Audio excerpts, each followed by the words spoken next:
บอดปีเศร้าเจ้าสไลด์เสียงในคลาเห็นตะใบไงจะให้ตักก็เมียนแผลไงก็เมียนดอกไงเหมือนเจ้ก็เมียนนั่งยังใหญ่เอาสมอถวงจูนดอนเนี่ยน้ำเชื่อบ้านจะรีบแล้วก็ตัวขมายออติซัมออดกดให้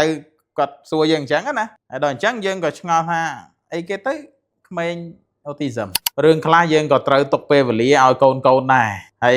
ยังก็เถอะดังปีพวกกอดฮะแบนกอดมันจัง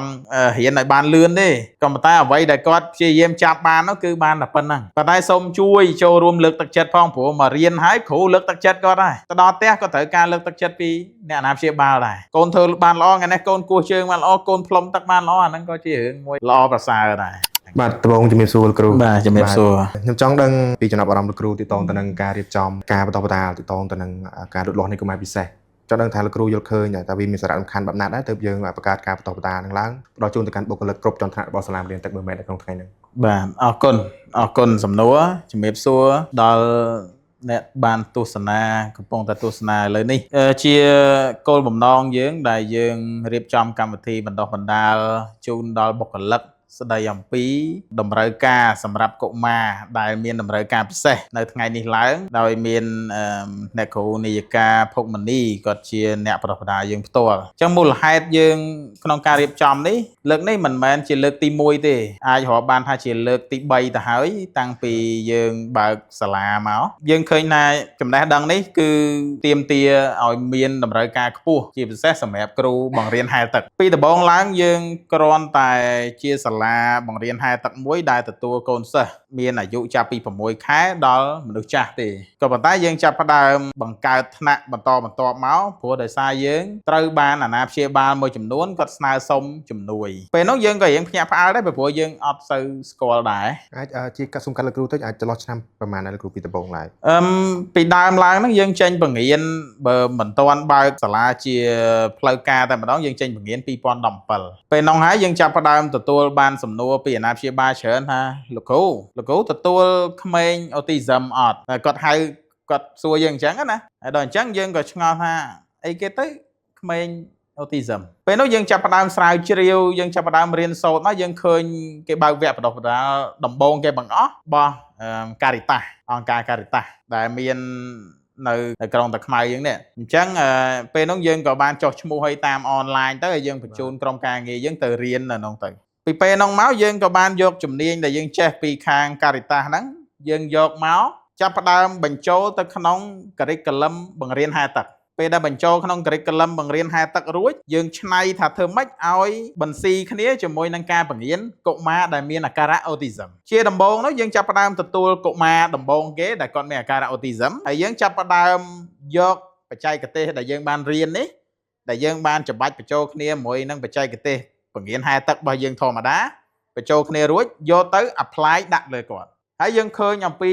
ចំណុចវិជ្ជមានច្រើនថាយើងពិតជាអាចជួយពួកគាត់មែនហើយកូនសិស្សទី1ដែលគាត់បានមករៀននោះគឺចេះហែទឹកទី2មុននឹងចេះហែទឹកគាត់មានការផ្លាស់ប្ដូរមួយគឺគាត់មានភាពស្ងប់អារម្មណ៍បានច្រើនទាំងដែលមកដំបូងនឹងគាត់រត់គាត់លោតគាត់ស្រែកគាត់យំប៉ុន្តែពីមួយថ្ងៃទៅមួយថ្ងៃមួយសប្តាហ៍ទៅមួយសប្តាហ៍កូនដែលមានអាការៈautism នោះគាត់ចាប់ផ្ដើមស្ងប់អារម្មណ៍បន្តិចម្ដងហើយយើងអាចនិយាយបានថាប្រសើរច្រើនជាងមុនពេលនោះហើយវាជាការធ្វើឲ្យយើងមានកូនចិត្តមួយថាយើងគួរតែបន្តហើយបន្តនេះគឺត្រូវតែបន្តឲ្យកាន់តែមានចំណេះដឹងកាន់តែច្រើនដើម្បីឲ្យយើងបង្រៀនគាត់ទៅកាន់តែគាត់ឆាប់ទទួលយកបានយើងជួយគាត់កាន់តែបានស្រួលហើយគាត់ឆាប់តែមានការវិវត្តបានល្អប្រសើរដូច្នេះពីមួយឆ្នាំទៅមួយឆ្នាំយើងតែងតាក់ទងទៅអ្នកគ្រូនាយិកានៅសាលាអប់រំពិសេសនៃការលូតលាស់មកបើកវគ្គបណ្ដុះបណ្ដាលឲ្យយើងតែម្ដងព្រោះដោយសារដូចថ្ងៃនេះអញ្ចឹងយើងក៏បានធ្វើជាកម្មវិធី MOU ឬក៏ការចុះអនុសារណៈយោគយល់គ្នាបន្តទៅ2ឆ្នាំទៀតព្រោះយើងរាប់មកដល់ឥឡូវបន្តច្រើនដងហើយជាមួយអ្នកគ្រូចូលដល់តាំងពីឆ្នាំ2022មកទល់ពេលនេះអញ្ចឹងច្រើនឆ្នាំចឹងឥឡូវយើងបន្តទៀត2ឆ្នាំទៀតអរគុណច្រើនលោកគ្រូសម្រាប់ការបកស្រាយយ៉ាងក្បោះក្បាយអញ្ចឹង បន្ទាប់ពីយើងធ្វើការចោះ MOU ជាមួយនឹងខាងសាលាអប់រំពិសេសនៃការលូតលាស់ហ្នឹងហើយតើលោកគ្រូមានសារផ្ដាំផ្ញើអ្វីខ្លះទៅកាន់អាណាព្យាបាលឬក៏ពុកម្ដាយដែលគាត់មានកូន autism ពីខ្ញុំទៅឆ្លងកាត់បច្ចេកទេសដែលយើងបានចេះដឹងនៅក្នុងកម្រិតមួយក្នុងវិស័យហែទឹកសម្រាប់កុមារដែលមានអាការៈ autism ខ្ញុំលើកទឹកចិត្តខ្ពស់ជូនទៅដល់អ្នកអាណាព្យាបាលដែលគាត់មានកូនហើយគាត់ឃើញអំពីសញ្ញាមួយចំនួនដែលគាត់សង្ស័យថាកូនគាត់នោះក្រែងលោ autism អញ្ចឹងខ្ញុំជាគ្រូហែទឹកទោះបីបង្រៀនកុមារ autism បានមែនក៏ប៉ុន្តែខ្ញុំមិនអាចវិនិច្ឆ័យថាកូនគាត់មានអាការៈ autism បានទេសូម្បីតែគ្រូបង្រៀន autism ក៏គាត់មិនអាចវិនិច្ឆ័យថាគាត់ជាកុមារ autism បានដែរអញ្ចឹងខ្ញុំលើកទឹកចិត្តខ្ពស់ជូនទៅដល់អ្នកអាណាព្យាបាលឲ្យនាំកូនគាត់នោះដែលគាត់ឃើញអំពីសញ្ញាមួយចំនួនដែលគាត់សង្ស័យថាកូនគាត់នោះក្រែងលោថាមានអាការៈ autism ព្រោះគាត់ឃើញ 2-3 សញ្ញាអញ្ចឹងណាគាត់អាចទំនាក់ទំនងទៅសាលាអប់រំពិសេសនៃការលូតលាស់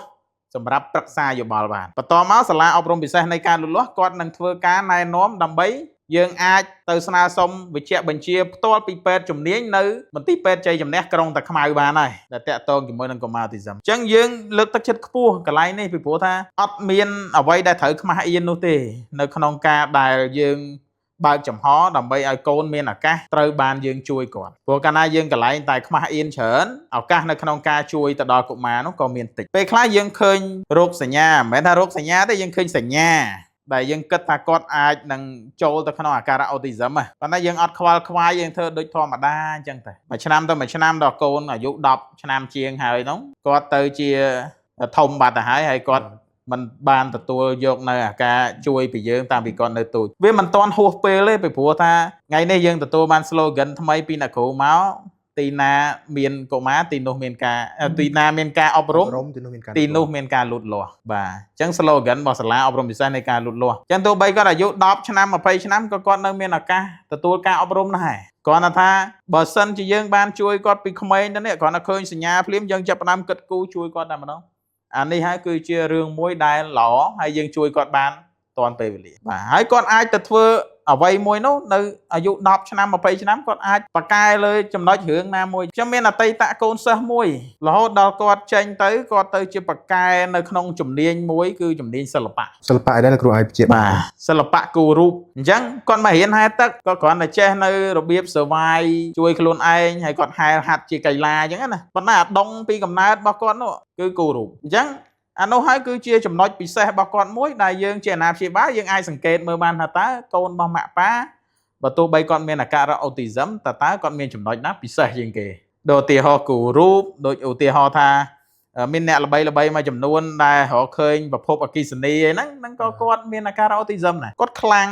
បាទគាត់មានផ្នែកនៃខួរក្បាលគាត់ហ្នឹងគាត់ខ្លាំងបែបមួយផ្នែកអញ្ចឹងទៅប៉ុន្តែឲ្យតែយើងនេះមានចិត្តជួយគាត់បានតាន់ពេលវេលាអាហ្នឹងគឺយើងល្អអញ្ចឹងហើយបានខ្ញុំលើកទឹកចិត្តខ្ពស់បំផុតសម្រាប់អ្នកអាណាព្យាបាលដែលមានកូននិងសង្ស័យពេលដែលឃើញមានសញ្ញាមួយចំនួនបាទអរគុណច្រើនលោកគ្រូមួយទៀតខ្ញុំចង់លោកគ្រូហៅថា